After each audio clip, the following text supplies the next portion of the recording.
ఓం శాంతి 5/8/2024 మధురమైన పిల్లలు, మీలో ఎవరైతే మొత్తం విశ్వమంతటికీ సేవ చేస్తారో, అనేకులను తమ సమానంగా తయారు చేస్తారో, విశ్రాంతి ప్రియులుగా ఉండరో, వారే నిజాయితీపరులు.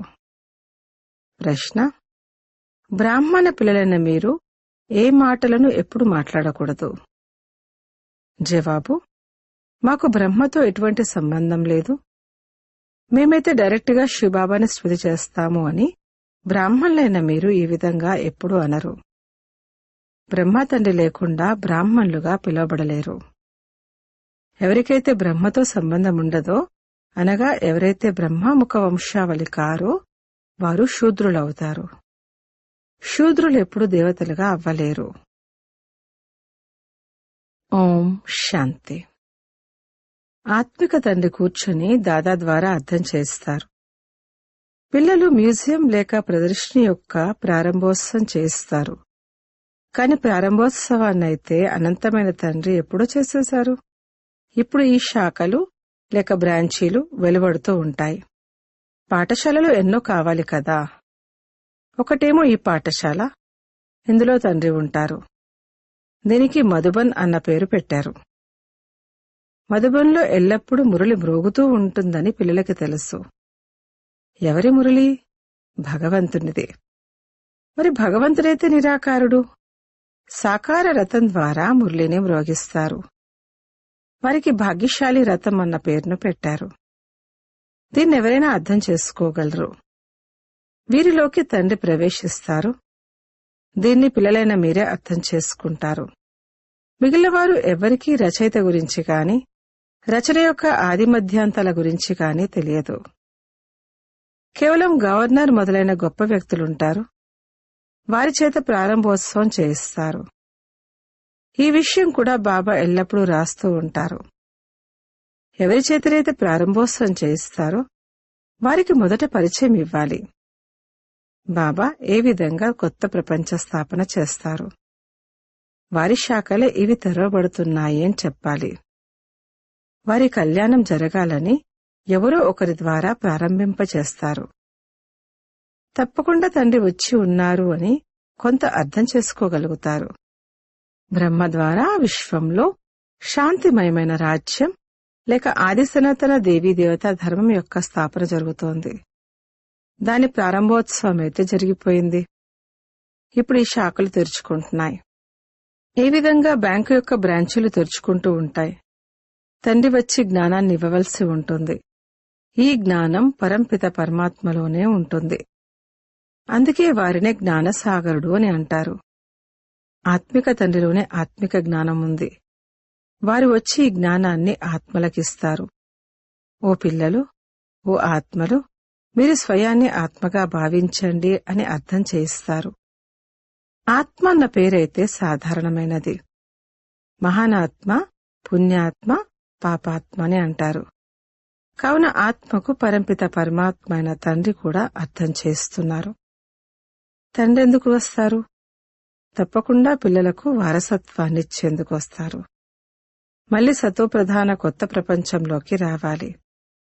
ప్రపంచ చరిత్ర భౌగోళిక పునరావృతమవుతుందని అంటారు.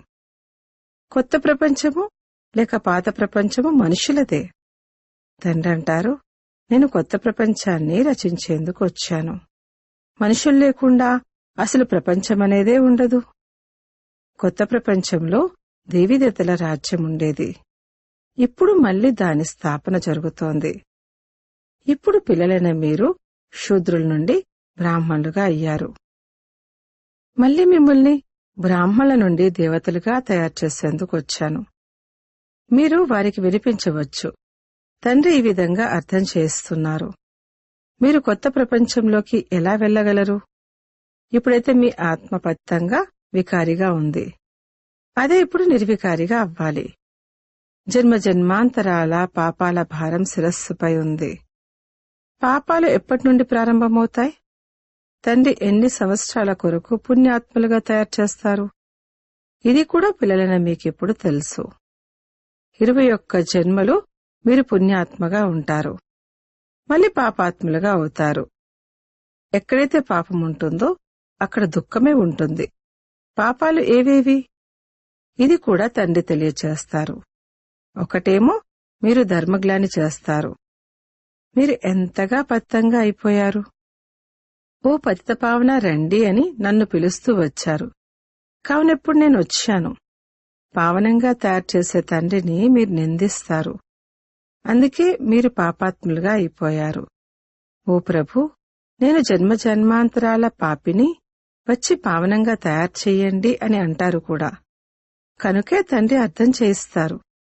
ఎవరైతే అందరికన్నా ఎక్కువ జన్మలు తీసుకున్నారో వారి అనేక జన్మల అంతిమంలోనే ప్రవేశిస్తాను. బాబా అనేక జన్మలు అని దేన్నంటారు? పిల్లలు 84 జన్మలను అంటారు. ఎవరైతే మొట్టమొదట వచ్చారో వారే 84 జన్మలు తీసుకుంటారు. మొదట ఈ లక్ష్మీనారాయణలు వస్తారు.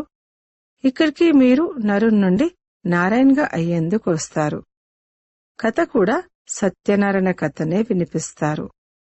రామ సీతగా అయ్యే కథను ఎప్పుడైనా ఎవరైనా వినిపించారా?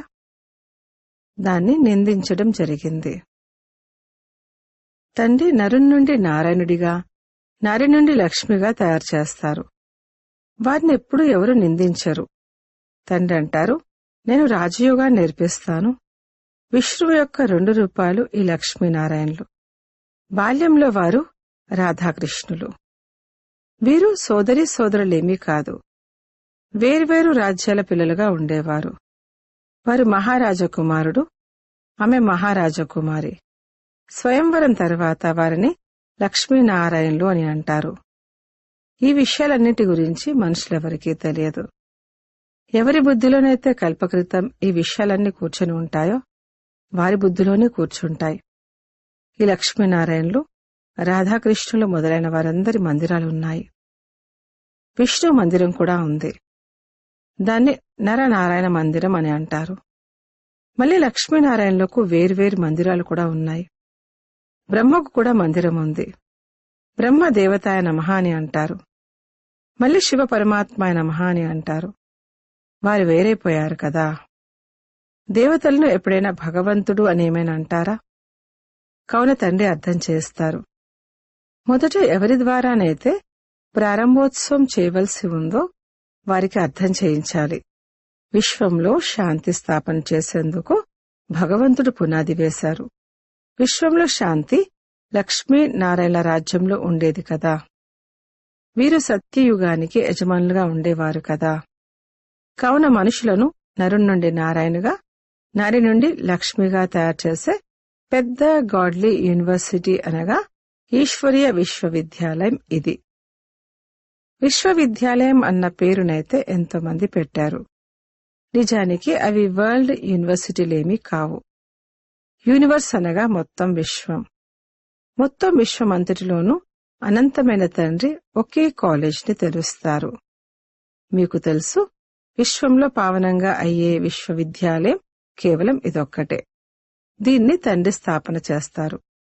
మనం మొత్తం విశ్వాన్ని శాంతిధామంలోకి, సుఖధామంలోకి తీసుకెళ్తాము.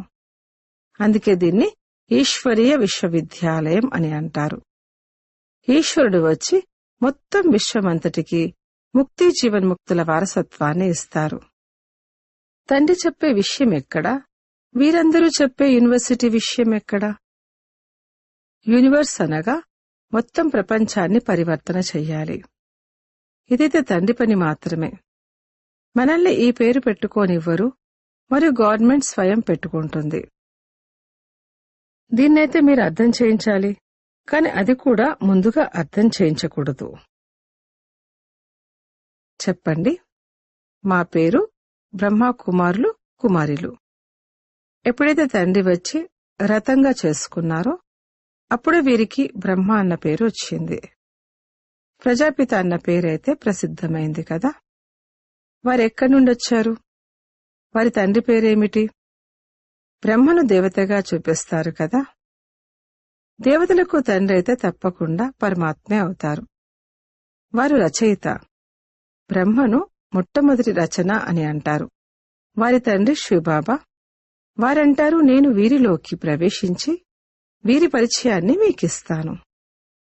కనుక పిల్లలు, ఇది ఈశ్వరీయ మ్యూజియం అని అర్థం చేయించండి.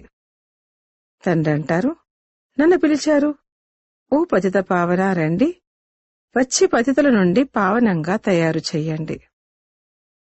ఇప్పుడు ఓ పిల్లలు, ఓ ఆత్మలు, మీరు మీ తండ్రిని స్మృతి చేసినట్లయితే పతితుల నుండి పావనంగా అయిపోతారు.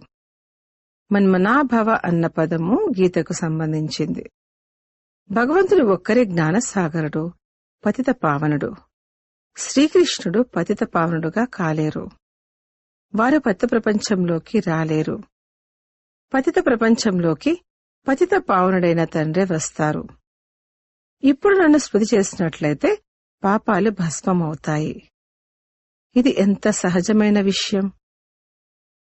భగవాన్ వాచ అన్న పదాన్ని తప్పకుండా ఉపయోగించాలి. పరంపిత పరమాత్మ అంటారు, కామ వికారము మహాశత్రువు. మొదట నిర్వికారి ప్రపంచముండేది, ఇప్పుడు వికారి ప్రపంచముంది. దుఃఖమే దుఃఖం ఉంది. నిర్వికారులుగా అయినట్లయితే ఇక సుఖమే సుఖం ఉంటుంది. కావున ఈ విషయం అర్థం చేయించాలి. భగవాన్ వాచ కామం మహాశత్రువు. దీనిపై విజయం పొందడం ద్వారా మీరు జగజ్జీతులుగా అవుతారు. ఒక్క తండ్రిని స్మృతి చెయ్యండి. మేం కూడా వారిని స్మృతి చేస్తాము. ఎలాగైతే ఏదైనా కాలేజీ తెరవబడుతున్నప్పుడు దానికి కూడా ప్రారంభోత్సవం చేస్తారు కదా, ఇది కూడా కాలేజీ. ఎన్నో సెంటర్లు ఉన్నాయి. సెంటర్లో టీచర్లు నియమించబడ్డారు. టీచర్ కూడా తప్పకుండా ఆలోచించాలి. బాబా కొత్త కొత్త సెంటర్లలో మంచి మంచి బ్రాహ్మణీలు టీచర్లను ఉంచుతారు. తద్వారా త్వరగా తమ సమానంగా తయారు చేసి మళ్లీ సేవ చేసేందుకు వేరే సెంటర్లకు పరిగెత్తాలి. ఎవరెవరు సరైన రీతిలో మురళిని చదివి వినిపించగలరో, అర్థం చేయించగలరో గమనిస్తారు. ఇప్పుడు నీవిక్కడ కూర్చొని క్లాస్ చెప్పు అని వారికి చెప్తారు. ఈ విధంగా వారి చేత ట్రయల్ వేయించి వారిని కూర్చోబెట్టి వేరే చోట సెంటర్ను తయారు చేసేందుకు మీరు వెళ్లిపోవాలి. బ్రాహ్మణీల పని ఒక సెంటర్ను తయారు చేసి మళ్లీ వేరే చోట సెంటర్ను తయారు చేయాలి. ఒక్కొక్క టీచరు 10-20 సెంటర్లను స్థాపన చేయాలి. ఎంతో సేవను చెయ్యాలి. దుకాణాలు తెరుస్తూ వెళ్లాలి. తమ సమానంగా తయారు చేసి అక్కడ ఎవరినో ఒకరిని నియమించి వెళ్లాలి. ఎవరైనా తమ సమానంగా తయారు చేసినట్లయితే వారు వేరే సెంటర్లను తెరవగలరు అని మనసులోకి రావాలి. కాని ఇటువంటి నిజాయితీ పరులు ఎవరో అరుదుగా ఉంటారు. ఎవరైతే మొత్తం విశ్వానికి సేవ చేస్తారో వారినే నిజాయితీ పరులు అని అంటారు. ఒక సెంటర్ను తెరిచారు, తమ సమానంగా తయారు చేశారు, మళ్లీ వేరే స్థానంలో సేవ చేశారు. ఒక్క స్థానంలోనే ఆగిపోకూడదు. అచ్చా, ఎవరికైనా అర్థం చేయించలేకపోతే వేరే పని చెయ్యండి. అందులో దేహాభిమానం రాకూడదు. నేనైతే గొప్ప ఇంటికి చెందినవాణ్ణి, ఈ పని ఎలా చెయ్యను, మాకు బాధ అనిపిస్తుంది. కొద్దిగా పని చేసినా కూడా ఎముకలు నొప్పిగా అనిపిస్తే దీన్నే దేహాభిమానమని అంటారు. ఏమీ అర్థం చేసుకోరు. ఇతరుల సేవ చెయ్యాలి కదా. అప్పుడు వారు కూడా, బాబా ఫలానా వారు మాకు అర్థం చేయించారు, మా జీవితాన్ని తయారు చేశారు అని రాయాలి. సేవ యొక్క రుజువు లభించాలి. ఒక్కొక్కరు టీచర్గా అవ్వాలి. స్వయం కూడా రాయాలి, బాబా మా వెనుక సంభాళించేవారు ఎంతోమంది ఉన్నారు. మేము ఎంతోమందిని తమ సమానంగా తయారు చేశాము. మేము సెంటర్లు తెరుస్తూ వెళ్తాము. ఇటువంటి పిల్లలను పుష్పాలు అని అంటారు. సేవే చేయకపోతే పుష్పాలుగా ఎలా అవుతారు? పుష్పాల తోట కూడా ఉంది కదా. కావున ప్రారంభోత్సవం చేసేవారికి కూడా అర్థం చేయించాలి. మేము బ్రహ్మ కుమారులము, కుమారులము. శూద్రుల నుండి బ్రాహ్మణులుగా అయి దేవతలుగా అవుతాము. తండ్రి ఈ బ్రాహ్మణ కులాన్ని మరి సూర్యవంశీ, చంద్రవంశీ కులాలను స్థాపన చేస్తారు. ఈ సమయంలోనైతే అందరూ శూద్రవర్ణానికి చెందినవారు. సత్యుగంలో దేవతా వర్ణానికి చెందినవారిగా ఉండేవారు. తర్వాత క్షత్రియ, వైశ్య వర్ణానికి చెందినవారిగా అయ్యారు. ఎన్ని పాయింట్లను పిల్లలు మర్చిపోతారో బాబాకి తెలుసు. మొట్టమొదట బ్రాహ్మణ వర్ణము ప్రజాపిత బ్రహ్మ యొక్క సంతానం. బ్రహ్మ ఎక్కడి నుండి వచ్చారు? ఈ బ్రహ్మ కూర్చుని ఉన్నారు కదా. మంచి రీతిలో అర్థం చేయించాలి. బ్రహ్మ ద్వారా స్థాపన ఎవరిది? బ్రాహ్మణులది. మళ్లీ వారికి శిక్షణ ఇచ్చి దేవతలుగా తయారు చేస్తారు. మనం తండ్రి ద్వారా చదువుకుంటున్నాము. వారైతే అర్జునుడి గురించి భగవాన్ వాచాన్ రాసేశారు. ఇప్పుడు అర్జునుడు ఎవరు అన్నది ఎవరికీ తెలియదు. మనం బ్రహ్మ సంతానమైన బ్రాహ్మణులమని మీకు తెలుసు. ఒకవేళ ఎవరైనా మేమైతే శివబాబా సంతానము, బ్రహ్మతో మాకు సంబంధం లేదు అని అన్నట్లయితే మరి వారు దేవతలుగా ఎలా అవుతారు? బ్రహ్మ ద్వారానే అవుతారు కదా. శివబాబా నన్ను స్మృతి చెయ్యండి అని మీతో ఎలా ఎవరి ద్వారా చెప్పారు? బ్రహ్మ ద్వారా చెప్పారు కదా. మీరు ప్రజాపిత బ్రహ్మకైతే పిల్లలు కదా. బ్రహ్మ కుమారులు, కుమారులుగా పిలువబడతారు. మనం బ్రహ్మ యొక్క సంతానం. మరి తప్పకుండా బ్రహ్మ గుర్తుకు వస్తారు. శివబాబా బ్రహ్మ తను ద్వారా చదివిస్తారు. బ్రహ్మ బాబా మధ్యలో ఉన్నారు. బ్రాహ్మణులుగా అవ్వకుండా దేవతలుగా ఎలా అవ్వగలరు? నేను ఏ రథంలోకైతే వస్తానో వారిని గురించి కూడా తెలుసుకోవాలి. బ్రాహ్మణులుగా అవ్వాలి. బ్రహ్మను బాబా అని అనకపోతే మరి బిడ్డగా ఎలా అయినట్లు? స్వయాన్ని బ్రాహ్మణులుగా భావించడం లేదు అంటే వారు శూద్రులు. శూద్రుల నుండి వెంటనే దేవతలుగా అవ్వడము కష్టము. బ్రాహ్మణులుగా అయి శివబాబాని స్మృతి చేయకుండా దేవతలుగా ఎలా అవ్వగలరు? ఇందులో తికమక్క పడే అవసరమే లేదు. కావున ప్రారంభోత్సవం చేసేవారికి కూడా ఈ విధంగా అర్థం చేయించాలి. తండ్రి ద్వారా ప్రారంభోత్సవం జరిగిపోయింది. కేవలం తండ్రిని స్మృతి చేసినట్లయితే పాపాలు తొలగిపోతాయి అని మీకు కూడా తెలియచేస్తాము. ఆ తండ్రే పతిత పావనుడు. మళ్ళీ మీరు పావనంగా అయి దేవతలుగా అవుతారు. పిల్లలు ఎంతో సేవను చేయవచ్చు. చెప్పండి, మేము తండ్రి సందేశాన్నిస్తాము, ఇప్పుడిక చేయండి, చేయకపోండి, మీ ఇష్టం.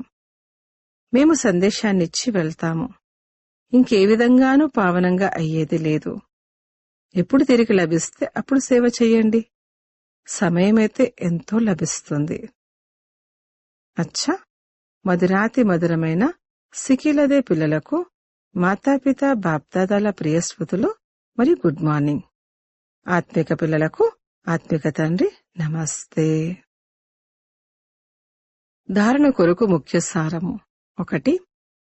కొత్త కొత్త సెంటర్లను వృద్ధి చేసేందుకు తమ సమానంగా తయారు చేసే సేవ చేయాలి. సెంటర్లు తెరుస్తూ వెళ్లాలి. ఒక్కచోట కూర్చుండిపోకూడదు. 2. పుష్పాల తోటను తయారు చేయాలి. ప్రతి ఒక్కరూ పుష్పంగా తయారై ఇతరులను తమ సమానంగా పుష్పాలుగా తయారు చేయాలి. ఏ సేవలోనూ దేహాపమానం రాకూడదు. వరదానము: సర్వ పదార్థాల ఆసక్తుల నుండి అతీతంగా అనాసక్త్ ప్రకృతి జీత్ భవ.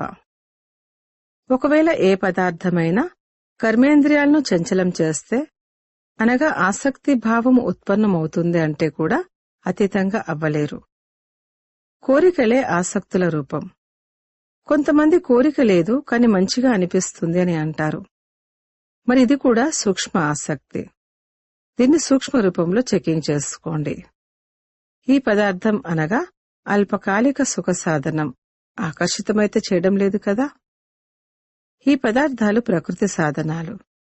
ఎప్పుడైతే వీటి నుండి అనాసక్తులుగా అనగా అతీతంగా అవుతారో అప్పుడు ప్రకృతి జీతులుగా అవుతారు. స్లోగన్: నాది నాది అన్న గందరగోళాలను వదిలి అనంతంలో ఉండండి. అప్పుడు విశ్వ కళ్యాణకారి అని అంటారు. ఓం శాంతి.